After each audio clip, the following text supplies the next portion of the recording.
प्रिय विद्यार्थियों, आज हम बीए प्रथम वर्ष की आदिकालीन साहित्य से संबंधित जो हमारी पूर्ववर्ती क्लासें थी, उसी कड़ी में आज हम एक बार फिर आपसे मुखातिब हैं। जैसा कि हमने कल पिछली क्लास में पढ़ा था कि रासोकालीन साहित्य की प्रमुख विशेषताएं क्या है और रासोकालीन साहित्य की प्रमुख भाषा डिंगल का नामकरण और उद्भव और विकास किस प्रकार से हुआ, इसके बारे में हमने जानकारी प्राप्त करी थी। आज इस अध्याय के अंतर्गत हम प्रमुख रासो ग्रंथों के बारे में बात करेंगे। जैसा कि आप सब जानते हैं कि प्रमुख रासो ग्रंथ जिनके आधार पर आचार्य रामचंद्र शुक्ल ने इस आदिकालीन साहित्य को वीरगाथा काल का नाम दिया था, उनमें से प्रमुख जो कृतियां हैं वे रासो साहित्य के अंतर्गत ही आती है। इसके अंतर्गत जो पहला काव्य है, महत्वपूर्ण काव्य है, उसका नाम है खुम्मान रासो। खुम्मान रासो यह काव्य दलपत विजय नामक कवि ने चित्तौड़ के शासक खुम्मान द्वितीय का चरित्रांकन करने के लिए लिखा था, जिसकी रचना 9वीं शताब्दी में की गई थी। इसकी अपूर्ण प्रति ही प्राप्त हुई है। इस ग्रंथ की प्रमाणित प्रति पूना संग्रहालय में है, जिसमें 5000 छंद हैं। इसमें राजाओं के युद्धों का वर्णन, नायक नायिका भेद, षट ऋतु वर्णन, राजाओं की प्रशंसा, वीरता श्रृंगार रस का निर्वाह, दोहा, सवैया, कवित्व आदि छंदों का प्रयोग राजस्थानी भाषा में किया गया है। दूसरा जो प्रमुख ग्रंथ इस काल का में दिखलाई देता है, उसका नाम है बिसल देव रासो। इस ग्रंथ की रचना नरपति नाहल नामक कवि ने सन 1155 ईस्वी में की थी। नरपति नाहल दिग्रह राज चतुर्थ बिसल देव का समकालीन और उसका राज कवि था। मोतीलाल मेनारिया जी इस ग्रंथ को 16वीं शताब्दी का तथा माता प्रसाद गुप्त इनको 14वीं शताब्दी की रचना मानते हैं। बिसल देव रासो 128 छंदों का एक उत्कृष्ट गेय काव्य है। यह आदिकाल की श्रेष्ठ काव्य कृति है, जिसमें भोज परमार की पुत्री राजमती और अजमेर सांभर के चौहान राजा बिसल देव के उड़ीसा जाने पर वियोग तथा पुनर्मिलन की कथा का सरस शैली में चित्रण किया गया है। बिसल देव रासो में श्रृंगार के दोनों पक्षों एवं संयोग का मार्मिक चित्रण हुआ है। इसी कड़ी में तीसरा जो महत्वपूर्ण ग्रंथ है वह है अम्मी रासो। इस काव्य के रचयिता सारंगधर नामक कवि को माना गया है। इस रचना की मूल प्रति प्राप्त नहीं होती, पर कुछ छंद प्राकृत पेंगलम में प्राप्त होते हैं, जिसमें हमीर और अलाउद्दीन के युद्धों का वर्णन है। इसी कड़ी में जो चौथा महत्वपूर्ण काव्य है उसका नाम है परमाल रासो, जिसे आलाखंड के नाम से भी जाना जाता है। लोक गेय काव्य परंपरा की संरचना का कवि जगनीक को माना जाता है। वीर रसात्मक इस ग्रंथ में महोबा के वीर आला और उदल के अद्वितीय रण कौशल का वर्णन है। लोक जीवन में यह आलाखंड के नाम से गेय काव्य के रूप में प्रचलित है। इसका रचना काल 1230 संवत माना जाता है। आपको मैं ये बताता चलूं कि यह लोक काव्य मालवा में जो है खूब गाया जाता है और इसकी शैली जो है आलाखंड के नाम से राष्ट्रीय स्तर पर नहीं वरन अंतरराष्ट्रीय स्तर पर प्रसिद्ध है। पांचवा महत्वपूर्ण जो रासो ग्रंथ है उसका नाम है पृथ्वीराज रासो। इतिहास और अन्य कई माध्यमों से आपको यह पता चल गया होगा कि इतिहास में पृथ्वीराज चौहान और मोहम्मद गोरी, शहाबुद्दीन गोरी जिसका दूसरा नाम है, इनके युद्ध प्रसिद्ध हैं। तराइन का प्रथम और द्वितीय युद्ध जो है इतिहास का एक महत्वपूर्ण उल्लेखनीय बिंदु है, जिससे कि सभी इतिहास के विद्यार्थी पढ़ते हैं। आचार्य रामचंद्र शुक्ल ने इस ग्रंथ को हिंदी के प्रथम महाकवि चंद्र बरदाई द्वारा लिखित प्रथम महाकाव्य माना है। जैसा कि आपको मैं बता दूं यहाँ पर कि आचार्य रामचंद्र शुक्ल ने पृथ्वीराज रासो को हिंदी का पहला महाकाव्य माना है और इस ग्रंथ को इस ग्रंथ के रचयिता चंद्रवरदाई को हिंदी का पहला महाकवि माना है। चंद्रवरदाई अजमेर दिल्ली के राजा पृथ्वीराज चौहान का राजकवि, मित्र और सामंत था। एक किंवदंती के अनुसार वे एक ही दिन जन्मे थे और एक ही दिन मृत्यु को प्राप्त हुए थे। जब शहाबुद्दीन गोरी अर्थात मोहम्मद गोरी द्वारा पृथ्वीराज चौहान को बंदी बना लिया गया और गजनी ले जाया गया, तब चंद्रवरदाई भी इस पुस्तक को अपने पुत्र जलन के हाथों में सौंपकर गजनी जा पहुंचे थे।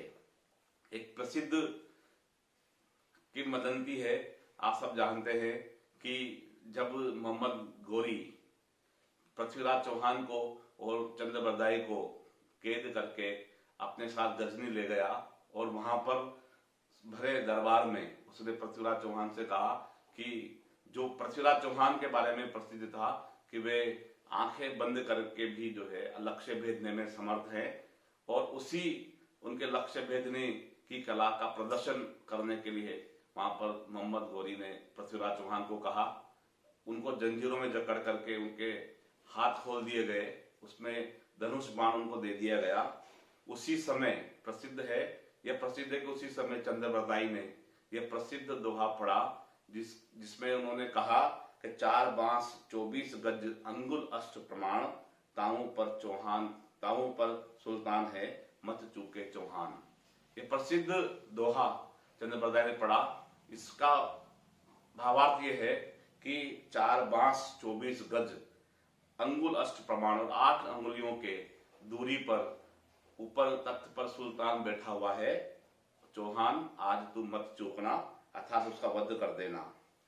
और कहते हैं कि पृथ्वीराज चौहान ने, जिनकी आंखों पर पट्टी बंधी हुई थी, शब्द भेदी बाण के आधार पर अपना बाण चलाया और उस बाण से शहाबुद्दीन गोरी की मृत्यु हो गई और उसके बाद में चंद्रवरदाई और पृथ्वीराज चौहान को भी मार दिया गया।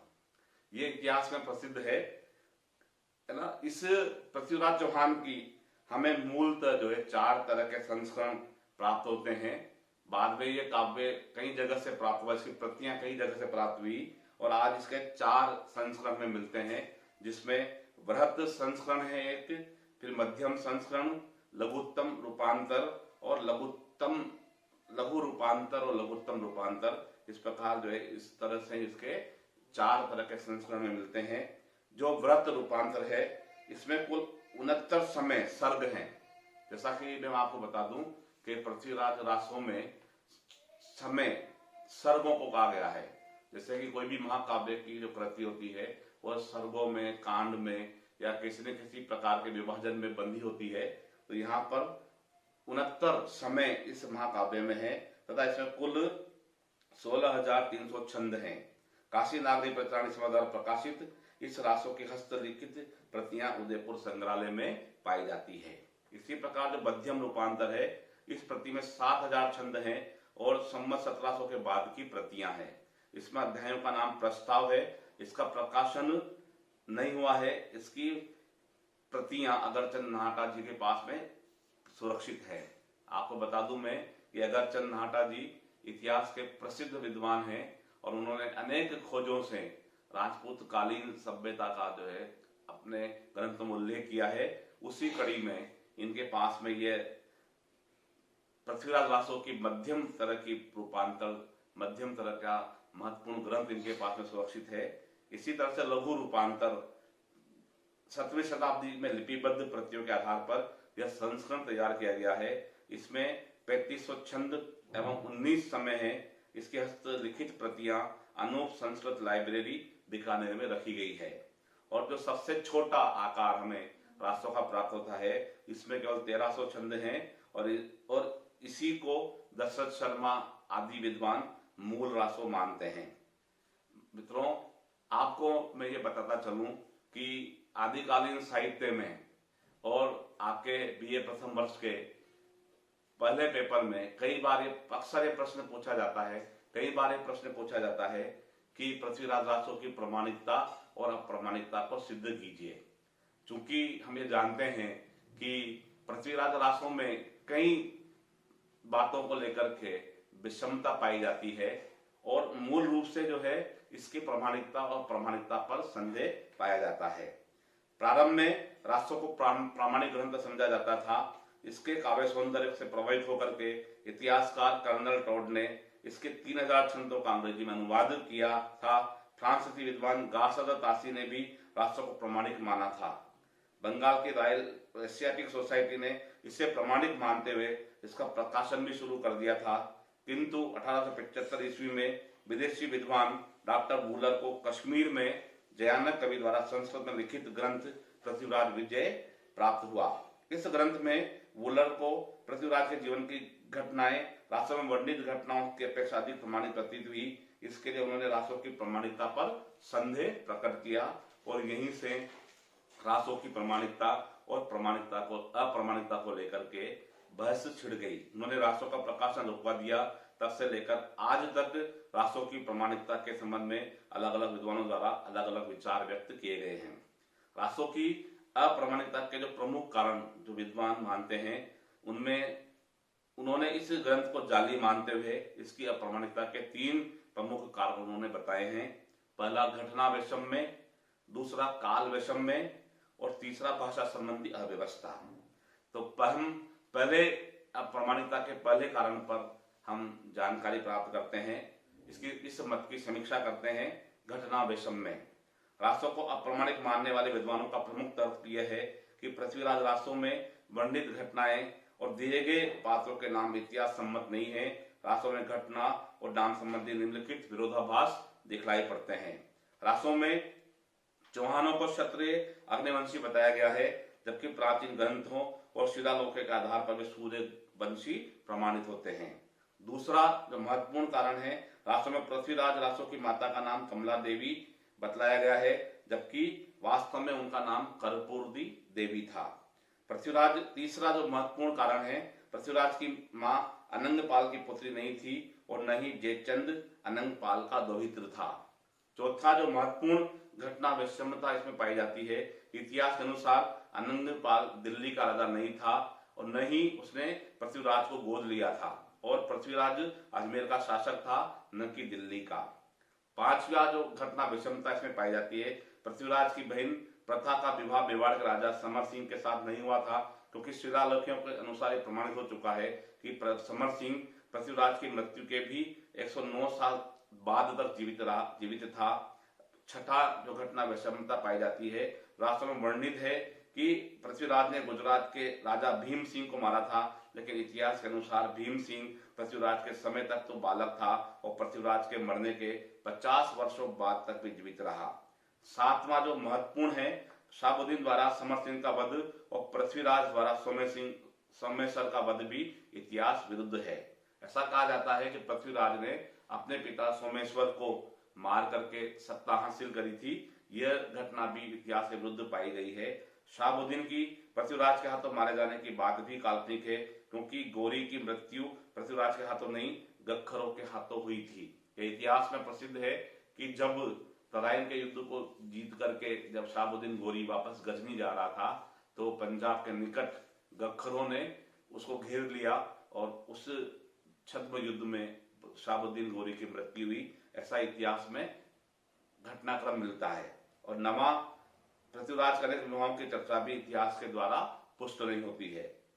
इसी प्रकार दूसरा जो काल वैषम्यता है, समय सीमा जो दे रखी है, जो घटनाओं का जो कालक्रम रासों में और पृथ्वीराज विजय में दे रखा है, उसके बारे में जो महत्वपूर्ण संदिग्धताएं हैं वो इस प्रकार से हैं कि रासों में दी गई अनेक तिथियां और संमत भी अशुद्ध हैं। रासों में पृथ्वीराज का जन्म 1115 विक्रम संवत और मृत्यु 1158 विक्रम संवत बतलाई गई है, जबकि इतिहास में जन्म 1220 विक्रम संवत तथा मृत्यु 1249 सिद्ध होता है। आबू पर भीम चालुक्य के आक्रमण की तिथि भी रासों में अलग है। इसी प्रकार पृथ्वीराज के जीवन की घटनाएं, जैसा होता दिल्ली गोद जाना, संयोगिता स्वयंवर आदि घटनाओं का उल्लेख उसी समय में लिखे गए हम्बीर काव्यों में नहीं मिलता है।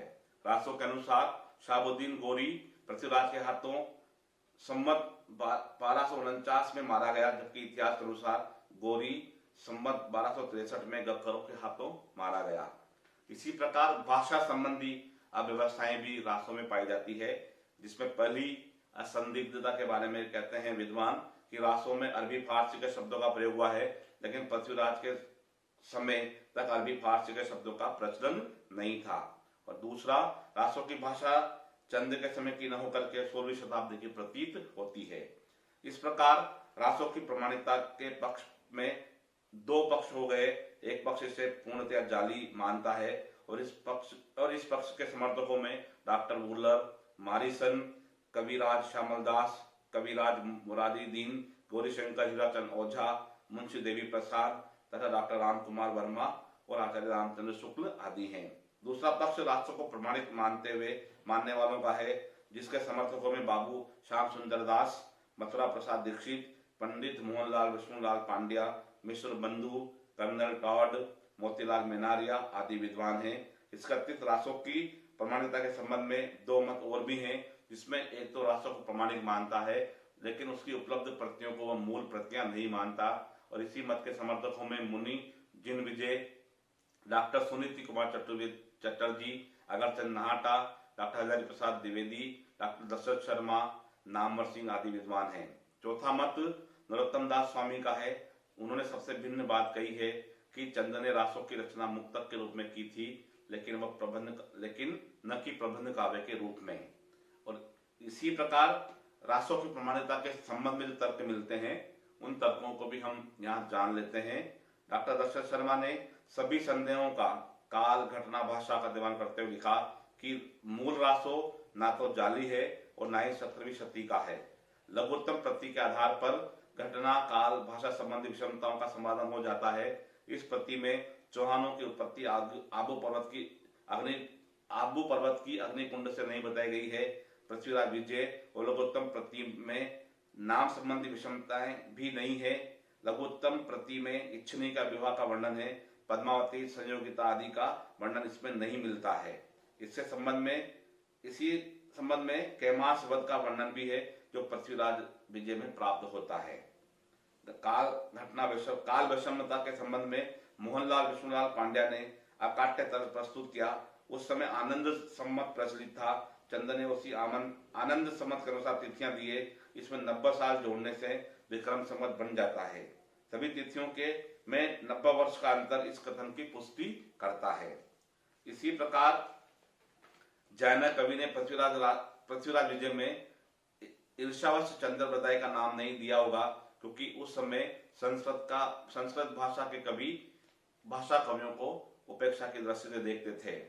आचार्य हजारी प्रसाद द्विवेदी के अनुसार रासों की रचना सुख सुखी संवाद के रूप में हुई है, अर्थात जिन संगों का आरंभ सुखी संवाद से होता है उन्हें प्रमाणिक माना जाना चाहिए। द्विवेदी जी के अनुसार रासों में 12वीं शताब्दी की भाषा की संयुक्ताक्षर मई अनुस्वारांत प्रवृत्ति मिलती है। इसकी समाज से भी अन्य रासो ग्रंथ तथा संदेश राशि से मिलती जुलती है। आदिकालीन साहित्य की संस्कृत प्राकृत भाषा सभी की काव्य रूढ़ियां भी रासों में प्राप्त होती है। रासो इतिहास ग्रंथ न होकर काव्य रचना है, इसलिए इसमें काव्य कल्पना का यत्र तत्र उपयोग किया गया है। इससे इतिहास का सत्य खोजना और उसके न मिलने पर अप्रमाणित घोषित करना अनुचित है। रासों में अरबी फारसी के शब्दों को देख इसे 16वीं शताब्दी की रचना मानना भी अनुचित है। चंद लाहौर का निवासी था और इस्लामिक प्रभाव से उसकी भाषा में अरबी फारसी शब्दों का मिश्रण स्वाभाविक प्रतीत होता है। इस आधार पर हमें मान सकते हैं कि रासो को पूर्णतः जाली ग्रंथ नहीं माना जा सकता। यह हिंदी साहित्य की एक जो है महत्वपूर्ण कृति है। इसे जाली न मानकर बल्कि साहित्य के रूप में देख करके, साहित्यिकता के रूप में देख करके यह मानना चाहिए कि यह एक महत्वपूर्ण ग्रंथ है, जिसकी तिथियां काल भले ही इतिहास से न मिलते हों, लेकिन यह काव्य के श्रोताओं को, काव्य के रसिकों के लिए एक महत्वपूर्ण ग्रंथ है। इसी कड़ी में आगे अब हम इसी BA प्रथम वर्ष के ही पेपर में प्रचलित